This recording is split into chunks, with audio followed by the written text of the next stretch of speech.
सभी विद्यार्थियों को आखिरी कक्षा में फिर से स्वागत करती हूँ।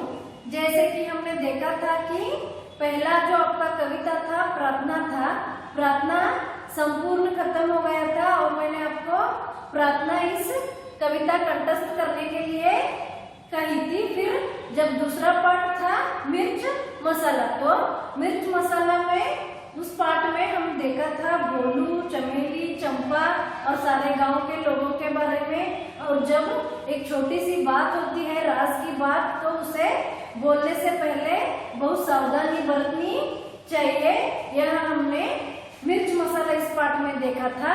और मिर्च मसाला इस पार्ट के जो प्रश्न उत्तर थे, उस प्रश्न उत्तर को मैंने आपको आपके व्हाट्सएप पर छोड़ दिया था और कई विद्यार्थियों लिखकर हमें फिर से भेज दिए हैं और कई विद्यार्थियों होमवर्क नहीं किया है, तो उसे देखकर आपका जो फेसबुक है उसमें लिख दीजिए, क्योंकि मैंने आपको प्रश्न और उत्तर दोनों ही भेजा है।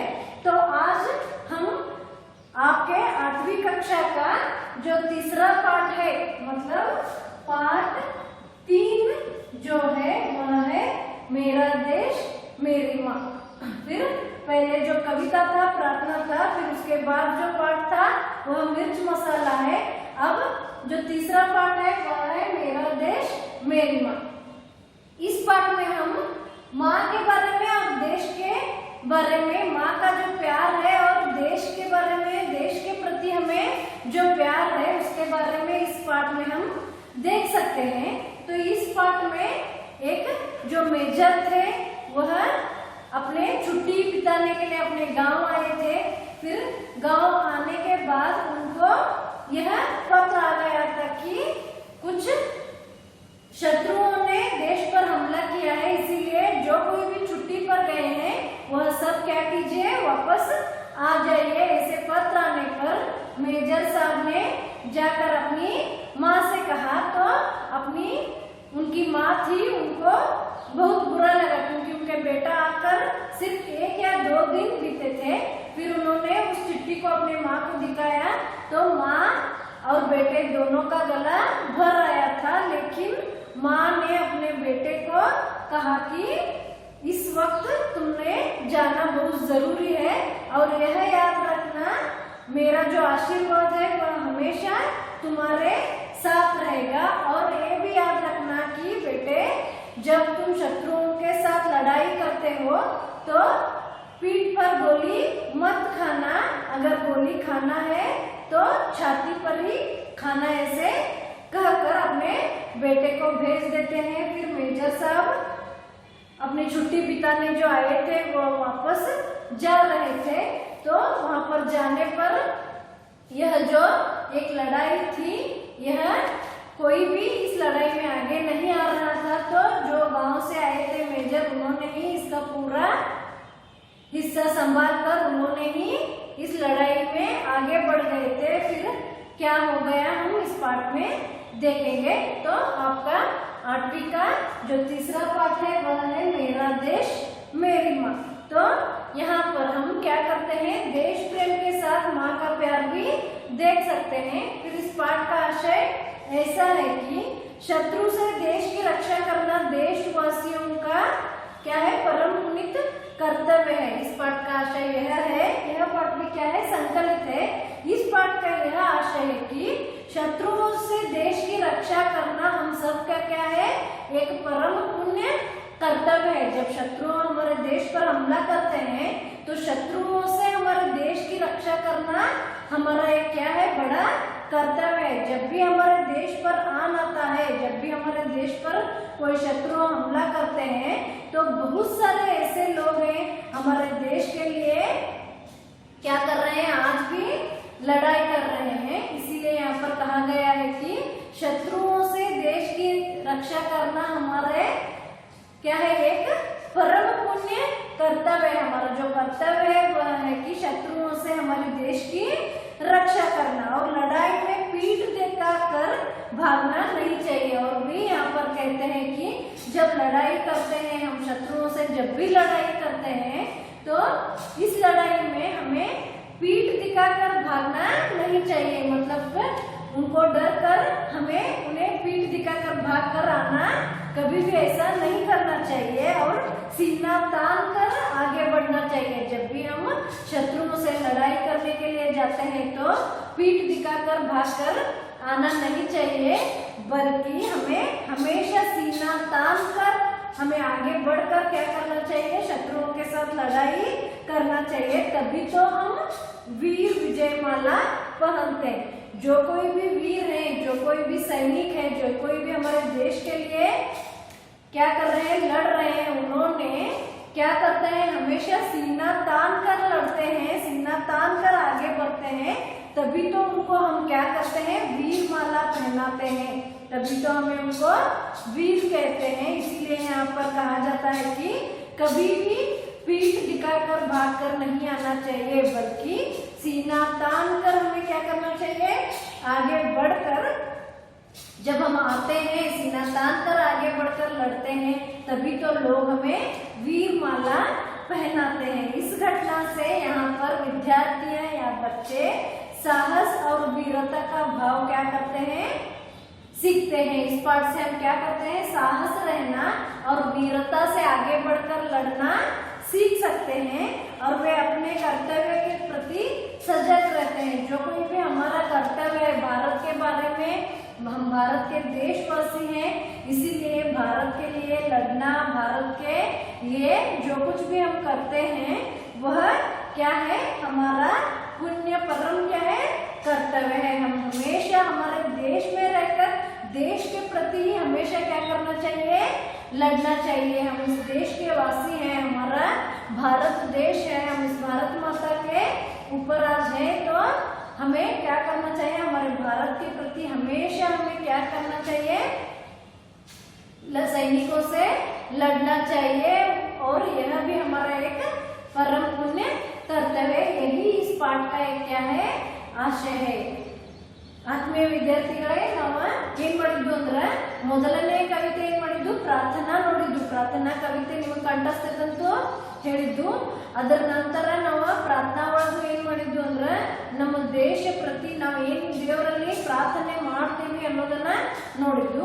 ಎರಡನೇ ದಿನ ಪಾಠ ಯಾವ್ದಿತ್ತು, ಎರಡನೇ ಲೆಸನ್ ಅಂದ್ರೆ ಮಿರ್ಚ್ ಮಸಾಲ ಇತ್ತು. ಮಿರ್ಚ್ ಮಸಾಲ ಪಾಠವನ್ನು ನಾವು ಏನ್ ಮಾಡಿದ್ದು ಅಂದ್ರೆ ನೋಡಿದ್ದು. ನಾವು ಯಾರಿಗಾದ್ರೂ ಒಂದು ಗುಪ್ತದ ವಿಚಾರ ಅಥವಾ ನಮ್ಮ ವೈಯಕ್ತಿಕ ವಿಚಾರ ಹೇಳೋಕ್ಕಿಂತ ಮುಂಚೆ ನಾವು ಬಹಳಷ್ಟು ಏನಾಗ್ಬೇಕಾಗ್ತೈತಿ, ಸಾವಧಾನದಿಂದ ಇರ್ಬೇಕಾಗ್ತೈತಿ. ಕೆಲವೊಂದು ನಮ್ಮ ವೈಯಕ್ತಿಕ ವಿಷಯಗಳು ಏನಿರ್ತಾವೆ ಬೇರೆದವ್ರ ಮುಂದೆ ಹಂಚ್ಕೋಕ್ಕಿಂತ ಮುಂಚೆ ಆ ವ್ಯಕ್ತಿ ಹೇಗಂತ ಹೇಳಿ ವಿಚಾರ ಮಾಡಿ ಹೇಳ್ಬೇಕಾಗ್ತೈತಿ.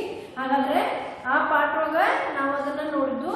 ಆಮೇಲೆ ಅದು ಕ್ವಶನ್ ಆನ್ಸರ್ಸ್ ನಾನು ನಿಮ್ಗೆ ಏನ್ ಮಾಡಿದ್ನಿ, ಸೆಂಡ್ ಮಾಡಿದ್ನಿ. ಕೆಲವೊಬ್ರು ಬರ್ದೇರಿ, ಕೆಲವೊಬ್ರು ಬರ್ದಿಲ್ಲ. ಅದ್ರ ಫೇರ್ ಒಳಗ ಬರೀಲ್ಲ. ಈಗ ಬಂದ ನಂತರ ಏನ್ ಮಾಡ್ತೀವಿ, ಚೆಕ್ ಮಾಡ್ತೇವಿ. ಈಗ ಮೂರನೇ ಪಾಠ ಏನಿದೆ, ಮೇರಾ ದೇಶ್ ಮೇರಿ ಮಾ ಮೇರಾ ದೇಶ. ನೋಡಿ, ಮೇರಾ ದೇಶ್ ಮೇರಿ ಮಾ ಅಂದ್ರೆ ಇಲ್ಲಿ ಏನಿರ್ತಾರಂದ್ರೆ ನಮ್ಮ ದೇಶದ ಬಗ್ಗೆ ನಮ್ಗೆ ಎಷ್ಟು ಹೆಮ್ಮೆ ಇರ್ತೈತಿ, ನಮ್ಮ ದೇಶದ ಬಗ್ಗೆ ನಮ್ಗೆ ಎಷ್ಟು ಪ್ರೀತಿ ಐತಿ. ನಾವು ದೇಶದ ಸಲುವಾಗಿ ಕೆಲವೊಬ್ರ ತಮ್ಮ ಜೀವನವನ್ನ ಏನ್ ಮಾಡ್ತಾರಂದ್ರೆ ಮುಡುಪಿಡ್ತಾರೋ. ಹೀಗಾಗಿ ನಾವು ಇಲ್ಲಿ ದೇಶದ ಬಗ್ಗೆನೂ ನೋಡ್ತೀವಿ, ತಾಯಿ ಬಗ್ಗೆನೂ ನೋಡ್ತೇವೆ. ನಮ್ಗೆ ಎಷ್ಟು ದೇಶ ಬಗ್ಗೆ ಹೆಮ್ಮೆ ಐತಿ, ಅಷ್ಟು ನಮ್ಮ ತಾಯಿ ಬಗ್ಗೆನೂ ಏನಿರ್ತೈತಿ, ಹೆಮ್ಮೆ ಇರ್ತೈತಿ. ಪ್ರತಿಯೊಬ್ಬರು ನಾವ್ ಏನ್ ಮಾಡ್ತೇವೆ ಅಂದ್ರೆ ನಮ್ಮ ತಾಯಿನ, ನಮ್ಮ ದೇಶನ ಅಷ್ಟೇ ಏನ್ ಮಾಡ್ತೀವಿ, ಪ್ರೀತಿ ಮಾಡ್ತೇವೆ. ಹಾಗಾದ್ರೆ ಇಲ್ಲೂ ಏನ್ ಮಾಡಿದಾರೆ ಅಂದ್ರೆ ಒಬ್ರು ಸೈನಿಕರ, ಒಬ್ರು ಮೇಜರ್ ಅಂತ ಇದ್ರು. ಅವ್ರು ಏನ್ ಮಾಡಿದ್ರಂದ್ರೆ ತಮ್ಮ ಏನ್ ರಜಾ ದಿನಗಳ ಇದ್ರಲ್ಲ ಅವ್ರು ಕಳಿಲಿಕ್ಕೆ ಅಂತ ಹೇಳಿ ತಮ್ಮ ಊರಿಗೆ ಹೋಗಿದ್ರು. ಆದ್ರೆ ಅವ್ರು ಬಂದ್ ಒಂದ್ 2 ದಿವಸ ಒಳಗ ಮ್ಯಾಲಿಂದ ಏನಾಗ್ತಂದ್ರ ಲೆಟರ್ ಬಂತ. ಏನಂದ್ರ ಸೈನಿಕರು ಬಂದ್ ಏನ್ ಮಾಡತ್ತಾರಂದ್ರ ಬಹಳಷ್ಟ ಎಲ್ಲಾ ಸೈನಿಕರು ವಾಪಸ್ ಬರ್ರಿ, ಯಾಕಂದ್ರ ಅಲ್ಲಿ ಏನ್ ಮಾಡೋದಂದ್ರೆ ಯುದ್ಧ ಆಗೋದೈತಿ. ಬಹಳಷ್ಟು ಶತ್ರುಗಳು ಏನಾಗಿದಾರಂದ್ರೆ ನಮ್ಮ ದೇಶ ಒಳಗ್ ಬಂದಾರು, ಯುದ್ಧ ಆಗೋದೈತಿ. ಹೀಗಾಗಿ ಯಾರ್ಯಾರು ರಜೆ ಕೊಟ್ಟೆವಲ್ಲ ಅವ್ರೆಲ್ಲಾರು ಏನ್ ಮಾಡ್ರಪ್ಪ ಅಂದ್ರೆ ವಾಪಸ್ ಬರ್ರಿ ಅಂತ ಹೇಳಿ ಎಲ್ಲರಿಗೂ ಲೆಟರ್ ಹೋಗಿತ್ತು, ಪತ್ರ ಹೋಗಿತ್ತು. ಅದ್ರೊಳಗ ಮೇಜರ್ಗೂ ಪತ್ರ ಸಿಕ್ತು. ಅವ್ರು ಏನ್ ಮಾಡ್ರಂದ್ರ ಹೋಗು ತಯಾರಿ ಮಾಡಿ, ಹೋಗೋಕ್ಕಿಂತ ಮುಂಚೆ ತಮ್ಮ ತಾಯಿಗೆ ಹೋಗಿ ಹೇಳಿದ್ರು, ಹಿಂಗ ಆಗೈತಿ, ನಾ ಹೋಗ್ಬೇಕಂತ ಹೇಳೋ ಮುಂದೆ ಅವ್ರಿಗೆ ಬಹಳಷ್ಟು ಏನಾಗಿತ್ತು, ದುಃಖ ತುಂಬಿ ಬಂದಿತ್ತು. ಅವ್ರ ತಾಯಿಗೂ ಬಹಳಷ್ಟು ದುಃಖ ಬಂದಿತ್ತು. ಯಾಕಂದ್ರೆ ಬಹಳಷ್ಟು ದೂಸ್ ಮೇಲೆ ಏನ್ ಮಾಡಿದ್ರಪ್ಪ ಅಂದ್ರೆ ನನ್ನ ಮಗ ಬಂದಿದ್ದ, ಮತ್ ಕಳಿಸ್ಬೇಕಲ್ಲ ಅಂತ ಹೇಳಿ. ಆದ್ರೂ ಅವ್ರ ತಾಯಿ ಏನ್ ಹೇಳಿದ್ರಂದ್ರ, ಹೋಗು, ದೇಶದ ಸಲುವಾಗಿ ಹೋರಾಡಿ, ಏನೂ ಆಗ್ಲಿ ನೀ ಏನ್ ಮಾಡ್ಬೇಡ ಅಂದ್ರ ಗುಂಡಗಳಿಗೆ ಅಂಜಿ ಓಡಿ ಬರ್ಬೇಡ, ಅವ್ರ ಬೆನ್ನ ತೋರ್ಸಿ ಓಡಿ ಬರ್ಬೇಡ, ಎದಿ ಶಿರೀಶ್ ಏನ್ ಮಾಡಂದ್ರ ಅವ್ರ ಜೊತೆ ಹೋರಾಡಿ ವಿಜಯ ಮಲ್ಲ ಹಾಕು ಅಂತ ಹೇಳಿ ಆಶೀರ್ವಾದ ಮಾಡಿ ಅವ್ರ ತಾಯಿಯವ್ರಿಗೆ ಕಳಿಸ್ಕೊಟ್ರು. ಹಾಗಾದ್ರೆ ಮುಂದೆ ಏನೈತಿ ಲೆಸನ್ ಮೇಜರ್ ಇದ್ದವ್ರು ಹೋದ್ರು, ಆ ಯುದ್ಧನ ಹೇಗೆ ಮಾಡಿದ್ರು ಅನ್ನೋದನ್ನ ನೋಡೋದು ನೋಡಿ। सन 1965 की एक शाम हर तरफ शांति का वातावरण था, किसी तरह की कोई आशंका नहीं थी। तभी दुश्मनों ने भारत पर आक्रमण कर दिया। अचानक हुई इस हमले ने भारतीय सेना को चौंका दिया। छुट्टियां बिताने अपने घर गए सैनिकों को तुरंत वापस आने की आदेश भेजा गया। देखिए सन 1965 की एक शाम थी, सन 1965 की एक शाम थी। तब क्या था, 1965 में एक दिन एक शाम, हर तरफ क्या था, शांति का वातावरण था। वहां पर हर तरफ सभी लोग क्या थे, शांति से थे। तो कोई लोगों को भी यह शंका नहीं थी कि यहाँ कुछ होने वाला है। लेकिन तभी दुश्मनों ने भारत पर आक्रमण कर दिया था। सन 1965 की एक शाम थी और सभी तरफ शांति का वातावरण था और किसी तरह का कोई भी आशंका नहीं था। वहां पर किसी तरह का भी संशयास्पद आशंका नहीं था। लेकिन तभी क्या करे थे, दुश्मनों ने हमारे भारत पर हमला और आक्रमण किया था। अचानक हुए इस हमले ने भारतीय सेना को चौंका दिया। तभी क्या कर दिए थे, शत्रुओं ने हमारे भारत पर आक्रमण कर दिया था और इस आक्रमण से हमारा जो भारत का सेना है, इस हमले से क्या हुआ था, पूरी तरह से चौंका गया था। छुट्टियां बिताने जो कोई भी सैनिक या मेजर कोई भी थे, उन सभी को तुरंत वापस आने का एक आदेश दिया गया। जब कोई आशंका नहीं थी, 1965 की एक शाम थी, हर तरफ क्या था, शांति का वातावरण था। उसी दिन क्या कर दिए थे, शत्रुओं ने हमारे भारत पर क्या कर दिया था, हमला कर दिया था। और यह हमले से हमारे जो भारतीय सेना था, यह क्या हो गया था, चौंक दिया था। फिर उन्होंने जो कोई भी छुट्टी के लिए गए हैं अपने गांव को, उन सभी को वापस आने का एक क्या कर दिया था, आदेश कर दिया था। सभी को पत्र गए और सभी को यह आदेश था कि सभी अपने अपने क्या गांव से यहाँ पर लौट आने का एक आदेश ದೇ गया था ನೋಡಿ। 1965 ಒಂದು ಸಂಜೆ ಏನಾಗಿತ್ತಂದ್ರೆ ಎಲ್ಲಾ ಕಡೆ ಶಾಂತಿಯ ವಾತಾವರಣ ಇತ್ತು, ಎಲ್ಲಾ ಕಡೆ ಶಾಂತಿ ಇತ್ತು, ಯಾರಿಗೂ ಇಂಥ ಸಂಶಯ ಇಲ್ಲಾಗಿತ್ತಲ್ಲ ಶತ್ರುಗಳು ನಮ್ಮ ಭಾರತ ದೇಶ ಮೇಲೆ ಏನ್ ಮಾಡತಾರಂದ್ರ ಆಕ್ರಮಣ ಮಾಡತಾರ ಅನ್ನೋ ಯಾರಿಗೂ ಸಂಶಯ ಇಲ್ಲಾಗಿತ್ತು। ಅಂತದ್ರಾಗ 1965 ಶತ್ರುಗಳು ಏನ್ ಮಾಡ್ರಂದ್ರ ನಮ್ಮ ಭಾರತ ಮೇಲೆ ಆಕ್ರಮಣ ಮಾಡ್ರಿ। ಯಾವಾಗ ಆಕ್ರಮಣ ಮಾಡಿಲ್ಲ, ಇದರಿಂದ ನಮ್ಮ ಭಾರತೀಯ ಸೈನ್ಯ ಏನಾಯ್ತಂದ್ರ ಬಹಳಷ್ಟ ಆಶ್ಚರ್ಯ ಒಳಗಾಯ್ತು। ಇದೆಲ್ಲ ಹೆಂಗಾಯ್ತಪ್ಪ ಅಂತ ಹೇಳಿ ಅವ್ರು ಏನ್ ಮಾಡ್ರಂದ್ರ ಯಾರ್ಯಾರ ಸೈನಿಕರು ಇರ್ಲಿ, ಯಾರ್ಯಾರ ಮೇಜರ್ ಇರ್ಲಿ, ಅವ್ರಿಗೆಲ್ಲರಿಗೂ ಏನ್ ಮಾಡ್ರಂದ್ರ ಒಂದು ಲೆಟರ್ ಬರ್ರಿ, ಯಾರ್ಯಾರ ರಜೆಯನ್ನ ಕಳೀಲಿಕ್ಕೆ ನೀವು ಊರಿಗೆ ಹೋಗಿರ್ಲ ಇವರೆಲ್ಲರೂ ವಾಪಸ್ ಬರ್ರಿ ಅಂತ ಹೇಳಿ ಒಂದು ಆದೇಶ ಕಳಿಸ್ಕೊಟ್ರು। छुट्टियां बिता रहे भारतीय सेना के ही एक मेजर को जब सूचना मिली तो जाने की तैयारी कर उन्होंने मां के पैर छूकर प्रणाम किया। मां का ममत्व जब उठा, आंखों में आंसू भर गए और उन्होंने बेटे को सीने से लगा लिया। मेजर का गला भी रोक गया, पर तुरंत ही मातृभूमि का स्मरण हो आया। युद्ध भूमि को जाते हुए पुत्र के सिर पर हाथ रखकर आशीर्वाद देते हुए मां ने कहा, बेटे इस समय राष्ट्र रक्षा ही प्रत्येक भारतीय का सबसे बड़ा कर्तव्य है। जाओ और दृढ़ता से अपने कर्तव्य का पालन करो। याद रहे भारतीय परंपरा सीने पर गोली खाने की है, पीठ पर नहीं। तो यहाँ पर छुट्टियां बिता रहे भारतीय एक सेना के ही एक मेजर को जब सूचना मिली तो उन्होंने वापस जाने की तैयारी करने लगी। जब छुट्टियां बिताने एक मेजर अपने गांव गए थे तो उनको भी एक पत्र गया, तो उस पत्र पढ़कर उस मेजर ने क्या कर दिया, वापस जाने की तैयारी करने लगे।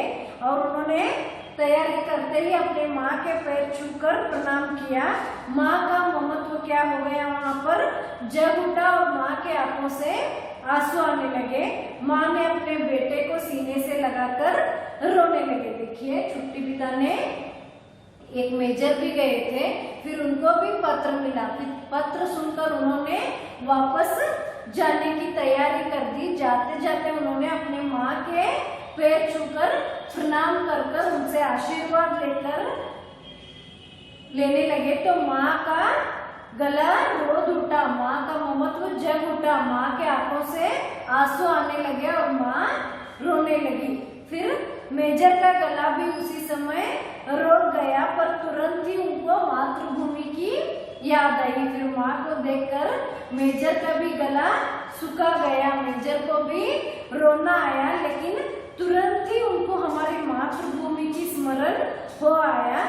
युद्ध भूमि को जाते हुए पुत्र के सिर पर हाथ रखकर आशीर्वाद देते हुए उनकी माँ ने मेजर से कहने लगी कि बेटे, इस समय राष्ट्र रक्षा ही प्रत्येक भारतीय का सबसे बड़ा कर्तव्य है। फिर माँ भी अपना ममत्व भूलकर अपने बेटे के सिर पर हाथ रखकर कहने लगी कि बेटे, इस समय राष्ट्र रक्षा करना प्रत्येक की क्या है, एक भारतीय का सबसे बड़ा कर्तव्य है। जाओ और दृढ़ता से अपना कर्तव्य निभाओ और याद रहे, भारतीय परंपरा सीने पर गोली खाने की है, पीठ पर नहीं, कहकर अपने बेटे के सिर पर हाथ रखकर उनकी माँ ने आशीर्वाद किया। जब बेटा जाने की तैयारी करने लगा तो जाकर माँ को प्रणाम कर दिया। फिर प्रणाम करते हुए अपनी माँ को देखकर मेजर का भी क्या हो गया, गला रोद उठा। फिर मेजर की माँ भी उनको सीने से लगाकर रोने लगे, लेकिन दोनों को ही मातृभूमि की स्मरण हो गया। फिर उन्होंने अपने बेटे से कहने लगे कि इस वक्त भारतीय हमारे जो राष्ट्र का रक्षा करना ही सबका कर्तव्य है। कहते हुए उन्होंने बेटे को कहने लगे कि दृढ़ता से आगे बढ़ो और जो आपका कर्तव्य है उसे पालन करो, कहने लगी।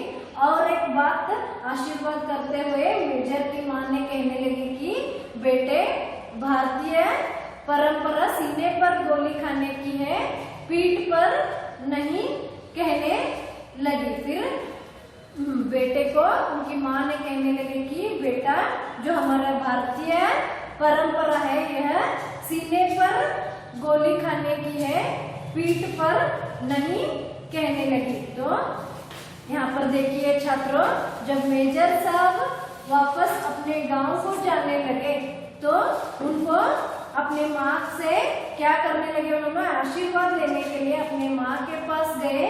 तो उनकी माँ ने उनको देखकर रोना शुरू कर दिया और उनको देखकर मेजर को भी क्या हो गया, रोना आ गया। मेजर को भी क्या हो गया, रोना आ गया। फिर मेजर को तुरंत ही मातृभूमि का स्मरण हो गया, मेजर को तुरंत ही मातृभूमि का स्मरण हो गया। फिर मेजर के जो माँ थे उन्होंने कहने लगे कि देखो बेटा, इस वक्त हमारा राष्ट्र रक्षा करना हमारा सबका क्या है, एक कर्तव्य है, इसीलिए तुम दृढ़ता से आगे बढ़ो, तुम युद्ध के लिए जाओ। और एक बात याद रखो कि हमारी जो भारतीय परंपरा है, जो हमारी इस भारतीय परंपरा है, सीने पर क्या है, गोली खाने की है, पीठ पर नहीं, कहकर माँ ने अपने बेटे को आशीर्वाद करते हुए भेज दिया। ಆತ್ಮೀಯ ವಿದ್ಯಾರ್ಥಿಗಳೇ, ನಾವಿಲ್ಲಿ ಏನ್ ಮಾಡಿದ್ವಿ ಅಂದ್ರೆ 1965ರಲ್ಲಿ ಒಂದು ಇಂಥ ವಾತಾವರಣ ಇತ್ತು, ಎಲ್ಲಾ ಕಡೆ ಶಾಂತವಾಗಿತ್ತು. ಅದ್ರೊಳಗೆ ಏನ್ ಮಾಡಿದ್ರೆ ಶತ್ರುಗಳು ನಮ್ಮ ದೇಶದ ಮೇಲೆ ಏನ್ ಮಾಡಿದ್ರು, ಆಕ್ರಮಣ ಮಾಡ್ಕೊಂಡು ನಮ್ಮ ಭಾರತೀಯ ಸೈನ್ಯ ಬಹಳಷ್ಟು ಆಶ್ಚರ್ಯ ಆಯ್ತು. ಆಶ್ಚರ್ಯ ಆದ್ಮೇಲೆ ಅವ್ರು ಕೆಲವೊಬ್ರ ಸುಟಿ ನೋಡ್ರಿ ರಜೆಯನ್ನ ಕಳೀಲಿಕ್ಕೆ ತಮ್ಮ ಊರಿಗೆ ಹೋಗಿದ್ರು. ಅವ್ರಿಗೆಲ್ಲ ಏನ್ ಆದೇಶ ಕೊಟ್ರಂದ್ರೆ, ಯಾರ್ಯಾರು ರಜೆಯನ್ನ ಕಳೀಲಿಕ್ಕೆ ಹೋಗಿರ್ಲಿ ಅವರೆಲ್ಲ ವಾಪಸ್ ಬರ್ರಿ ಅಂತ ಹೇಳಿ ಆದೇಶನ ಹೊರಡಿಸಿದ್ರು.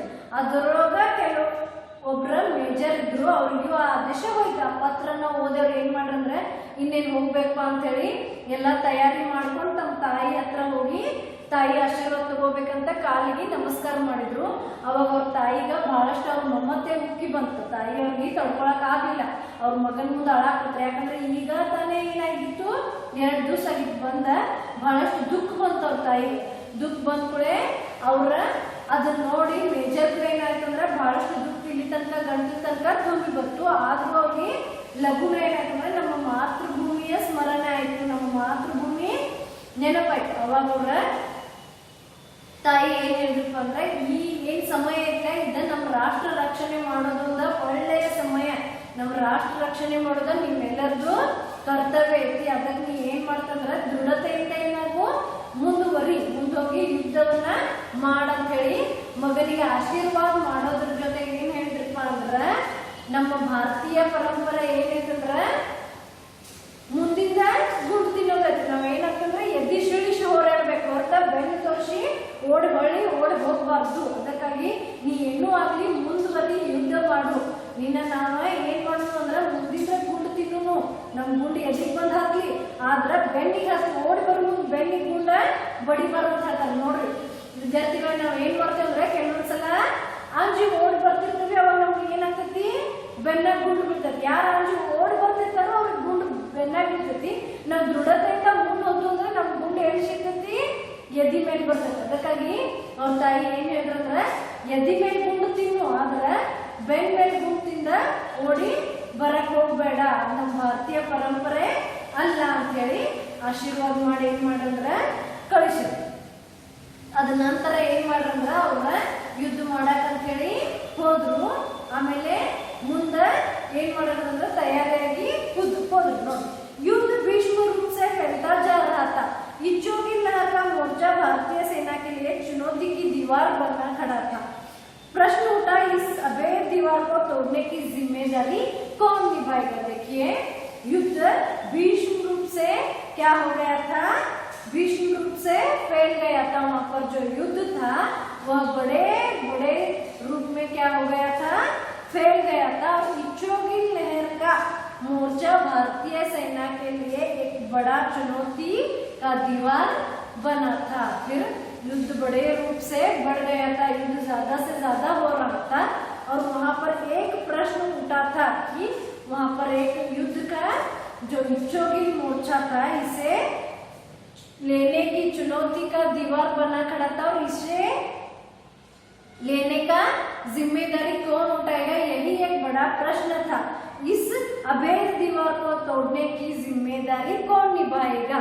फिर वहां युद्ध भीष्म रूप से फैल गया था, और जो इच्छोगी लहर था इसे तोड़कर आगे बढ़ने की जिम्मेदारी कौन उठाएगा, यही एक वहां पर क्या था, बड़ा प्रश्न बन गया था। देखिए विद्यार्थियों वहां पर युद्ध बड़े से बड़े रूप में क्या हो गया था, आगे बढ़ रहा था।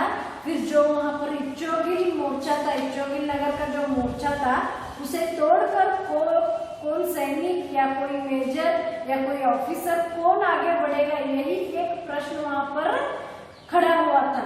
फिर देखिए आगे क्या होता है, फिर कार्य आसान नहीं था। वहां पर जो युद्ध करने के लिए आगे बढ़ने का जो कार्य था वह बिल्कुल आसान नहीं था। सीधे मौत के साथ लड़ने का और मौत के साथ जूझने का काम वहां पर चल रहा था। सीधे मौत के साथ लड़ने का काम वहां पर था। और पर वीर कभी मौत से भय डरते नहीं है। तुरंत एक वीर इसका दायित्व संभालने आगे आ गया था, वही गांव से आया हुआ मेजर था। देखिए कार्य आसान नहीं था। जब युद्ध करने के लिए वहां पर जाने का कार्य था वह बिल्कुल आसान नहीं था, क्योंकि बहुत से शत्रु वहां पर आकर घुसे हुए थे। फिर वह जो इच्छोगिल का मोर्चा था उसे तोड़कर आगे बढ़ना था, और यह जो काम था यह बिल्कुल भी आसान नहीं था। पर वीर कभी भय से नहीं डरते। फिर जो कोई भी वीर रहता है वह कभी भी डरता नहीं है। तुरंत एक वीर वहां पर आगे आया और वह यह दायित्व को स्वीकार किया। तुरंत ही वहां पर एक प्रश्न उठा था कि इसकी जिम्मेदारी कौन उठाएगा। सभी सैनिक थे, सभी भारतीय सेना था। वहां पर यह एक प्रश्न था कि इसकी दायित्व कौन संभालेगा। फिर वहीं पर एक वीर आगे आया और इसकी दायित्व को स्वीकार करने लगा। वही कौन था, गांव से आया हुआ एक मेजर था। फिर विद्यार्थियों वही क्या था, गांव से आया हुआ मेजर था। तो मौत की परवाह किए बिना मेजर ने मोर्चा संभाल लिया। फिर वह जो मेजर था अपनी मौत के बारे में बिल्कुल भी परवाह नहीं किया। वे धीरे धीरे से आगे बढ़ने लगे। दिल दहलाने वाली गोलियों का शोर कानों से पर्दों पर पड़ने की कोशिश कर रहे थे। देखिए वह जो मौत की परवाह किए बगैर मेजर ने आगे बढ़ने लगे और धीरे धीरे वहां पर क्या करने लगे, दिल दहलाने वाले गोलियों का जो आवाज थी वह वहां पर उनको सुनाई देने लगी थी। तो विद्यार्थियों नोड्री विद्यार्थिಗಳ ಏನಾಗಿತ್ತು ಅಂದ್ರೆ ಇಚ್ಚೋಗಿಲ್ ಮೋರ್ಚಾ ಇತ್ತು, ಅದನ್ನ ಒಡೆದು ಮುಂದೆ ಯಾರು ಹೋಗ್ತಾರೋ ಅನ್ನೋ ಒಂದು ಪ್ರಶ್ನೆ ಭಾರತೀಯ ಸೇನೆ ಬಹಳಷ್ಟು ಏನಾಗಿತ್ತಂದ್ರೆ ಒಂದು ಪ್ರಶ್ನೆ ರೂಪದೊಳಗೆ ನಿಂತು ಬಿಡ್ತಾರೆ. ಆದ್ರೆ ಎಲ್ಲಾ ಭಾರತೀಯ ಸೇನೆ ಎಲ್ಲಾ ಸೈನಿಕರಲ್ಲಿ ಉಪಸ್ಥಿತರಿದ್ರು. ಅದ್ರ ಯಾರಾದ್ರೂ ಜಿಮ್ಮೆದಾರಿ ಯಾರು ತಗೋತಾರೋ, ಅದ್ರ ಜವಾಬ್ದಾರಿಯನ್ನ ಯಾರು ತಗೋತಾರೋ ಅನ್ನೋ ಪ್ರಶ್ನೆ ಒಂದಿತ್ತು. ಅಂತದ್ರೊಳಗ ಮತ್ತೇನ್ ವಿಚಾರ ಬರ್ತಂದ್ರೆ ನಮ್ಮ ವೀರರು ಯಾವಾಗೂ ಏನ್ ಮಾಡಂಗಿಲ್ಲ, ಭಯದಿಂದ ಓಡಿ ಬರಂಗಿಲ್ಲ. ಅದಕ್ಕೆ ಅಲ್ಲಿ ಒಬ್ರ ಏನಾಗಿರುತ್ತೆ ವೀರರ ಮುಂದೆ ಬಂದ ಏನ್ ಹೇಳಿದ್ರಪ್ಪ ಅಂದ್ರೆ ಇದ್ರ ದಾಯಿತ್ವ, ಇದ್ರದ್ದು ಏನ್ ಜವಾಬ್ದಾರಿ ಐತಲ್ಲ ಇದನ್ನ ನಾನ್ ಸ್ವೀಕಾರ ಮಾಡ್ತೇನೆ ಅಂತ ಹೇಳಿ ಮುಂದೆ ಬಂದ್ರ. ಅವ್ರ ಯಾರಿದ್ರಪ್ಪ ಅಂದ್ರ ಹಳ್ಳಿಗೆ ರಜೆಯನ್ನ ಕಳಲಿಕ್ಕೆ ಹೋಗಿದ್ರಲ್ಲ ಆ ಮೇಜರ್ ಮುಂದೆ ಬಂದ್ರು. ನಂತರ ಮೇಜರ್ ಏನ್ ಮಾಡ್ರಂದ್ರ ತಮ್ಮ ಪ್ರಾಣದ ಭಯ ಜನಾನು ಇಟ್ಕೊಳ್ಳಿಲ್ಲ. ಅವ್ರ ಏನ್ ಮಾಡ್ರಂದ್ರ ನಾ ಇದನ್ನ ಏನ್ ಮಾಡ್ತೇನಿ, ಯುದ್ಧ ಮಾಡಕ ನಾನ ಮುಂದೆ ಹೋಗ್ತೇನಿ, ನಾ ಎಲ್ಲ ಸೈನಿಕರು ಕರ್ಕೊಂಡು ನಾ ಮುಂದೆ ಹೋಗ್ತೇನಿ ಅನ್ನೋ ಜವಾಬ್ದಾರಿಯನ್ನ ತಗೊಂಡ್ರು. ಮತ್ತ ಸ್ವಲ್ಪಾಗಿ ಮುಂದೆ ಹೋಗಕತ್ರ ಯುದ್ಧ ಮಾಡಕ. ಅಲ್ಲಿ ಬಹಳಷ್ಟು ದಿಲ್ ದಹಲಾನೆ ವಾಲಿ ಆವಾಜ್ ಅಂದ್ರ ಗುಂಡುಗಳ ಆವಾಜ್ ಇಷ್ಟು ಬರತ್ತಿತ್ತಲ್ಲ, ಗುಂಡುಗಳ ಶಬ್ದ. ಅದ್ರಿಂದ ಏನಾಗತ್ತಿತ್ತು ಅಂದ್ರೆ ಎದಿ ನಡಿಗೆ ಹೋಗತ್ತಿತ್ತು. ನೋಡ್ರಿ ಒಂದು ಸ್ವಲ್ಪ ಪಟಾಕ್ಷಿ ಹಚ್ಚಿದಂದ್ರೆ ನಾವು ಏನ್ ಮಾಡ್ತಿದ್ರು, ಅಯ್ಯೋ ಅಂತ ಹೇಳಿ ಜಿಗಿದ್ ಬಿಡ್ತೇವೆ. ಪಟಾಕ್ಷಿ ಆವಾಜಿಂದನೇ ನಮ್ಗೆ ಇಷ್ಟೊಂದು ತ್ರಾಸ ಆಗ್ತೈತಿ. ಗುಂಡುಗಳ ಆವಾಜಿಂದ ಬಹಳಷ್ಟು ಒಂದ್ರ ನಂತರ ಒಂದು ಶತ್ರುಗಳು ಏನ್ ಮಾಡಕತ್ತಿದ್ರು ಅಂದ್ರೆ ಗುಂಡುಗಳನ್ನ ಹಾರ್ಸಾಕತ್ತಿದ್ರು. ಹೀಗಾಗಿ ಅಲ್ಲಿ ಏನಾಯ್ತಪ್ಪ ಅಂದ್ರೆ ಬಹಳಷ್ಟು ಏನಾಯ್ತು, ಎದಿ ನಡಿಗೊಳ್ತೀವಿ. ಹಾಗಾದ್ರೆ ನಾವು ಮುಂದಿನ ಒಂದು ಭಾಗ ಒಳಗೆ ಏನ್ ನೋಡಿದ್ವಿ, ಮುಂದಿನ ಒಂದು ಅವಧಿ ಒಳಗ ಮೇಜರ್ ಸಾಬ್ ಯುದ್ಧ ಮಾಡಿದ್ರು ಅಥವಾ ಯಾರು ಸಾವನ್ನಪ್ಪಿದ್ರು ಅಥವಾ ಉಳಿದ್ರು ಅನ್ನೋದನ್ನ ಮುಂದೆ ನೋಡುದು. फिर हम क्या करेंगे, यहाँ पर मेजर साहब इसका दायित्व ले गए, इसे स्वीकार कर आगे बढ़ने लगे. जब धीरे धीरे से मेजर आगे बढ़ने लगे तो दिल दहलाने वाली आवाज उनके कानों में आने लगी. फिर भी उन्होंने आगे बढ़ने लगे. फिर उन्होंने आगे क्या करते हैं इसका हम आगे के जो आपकी कक्षा है, आगे का जो आपका पीरियड है वहां पर हम देखेंगे. तो विद्यार्थियों यहाँ पर हम देखते हैं कि हमला, जब शत्रुओं ने हमला किया, हमला का मतलब यहाँ पर क्या होता है, आक्रमण होता है. नोड्री हमला ಅಂದ್ರೆ आक्रमण ಮಾಡಿದ್ರು. ಹಾಗಾದ್ರೆ चौका देना, बहळಷ್ಟು चकित करना, चकित कराना है. यहाँ पर चौका देना इसका अर्थ चकित कराना है. जब चौका से भारत सेना क्या हो गई थी, चौक गई थी. ಏನಾಗಿತ್ತು ಬಹಳಷ್ಟು ಆಶ್ಚರ್ಯ, ಚಕಿತ್ ಅಂದ್ರೆ ಆಶ್ಚರ್ಯ ಆಗ್ಬಿಟ್ರಿ, ಹಿಂಗೇಗ ಶತ್ರುಗಳು ಬಂದು ಯುದ್ಧ ಮಾಡಿದ್ರಪ್ಪ ಅಂತ ಹೇಳಿ. ಫಿರ್ ಮಮತ್, ಇಲ್ಲಿ ಏನಿದ್ರೆ ನಾವು ಮಮತೆ ಅಂತೇವೆ, ತಾಯಿಯ ಮಮತಾ ಅಂತೇವೆ. ममत का मतलब है ममता. फिर ध्वंस, यहाँ पर हम ध्वंस किसे कहते हैं, नाश. जब हम सब कुछ ध्वंस करते हैं तो हम क्या करते हैं, सब कुछ नाश करते हैं. तो विद्यार्थियों यह कुछ शब्दार्थ हैं. फिर आगे की जो आपका अवधि है, जो आगे का आपका क्लास है, इसमें मैं आपको आगे का बताऊंगी. यहाँ पर आप क्या कीजिए, सिर्फ इतना ध्यान रखिए कि 1965 का एक शाम थी, यहाँ पर सभी शांति का वातावरण था. उसी वक्त शत्रुओं ने हमारे देश पर हमला किया. फिर तुरंत भारतीय सेना ने छुट्टी बिताने गए हुए जो सैनिक थे उनको पत्र लिख दिया कि वापस आ जाए. उसमें से ही मेजर को एक पत्र मिला, तो मेजर जाने के लिए तैयारी कर दिए थे. फिर जाकर अपनी माँ का आशीर्वाद लेने के लिए उनके माँ के पैर छूने लगे. तो माँ का महत्व जग उठा. फिर माँ बेटे दोनों वहाँ पर रोने लगे. फिर भी उन्होंने, माँ ने बेटे को हौसला देकर कहने लगे कि इस वक्त राष्ट्र रक्षा करना हम सबका कर्तव्य है. तुम आगे बढ़ो और इस देश की कर्तव्य का पालन करो और हमारे भारतीय परंपरा सीने पर गोली खाने की है, पीठ पर खाने की नहीं कहकर उनको भेज दिए। फिर वहां पर मेजर जाकर उस इच्छोगिन मोर्चा का दायित्व संभाल लिया। फिर हम क्या करेंगे, अगली कक्षा में आगे के भाग देखेंगे।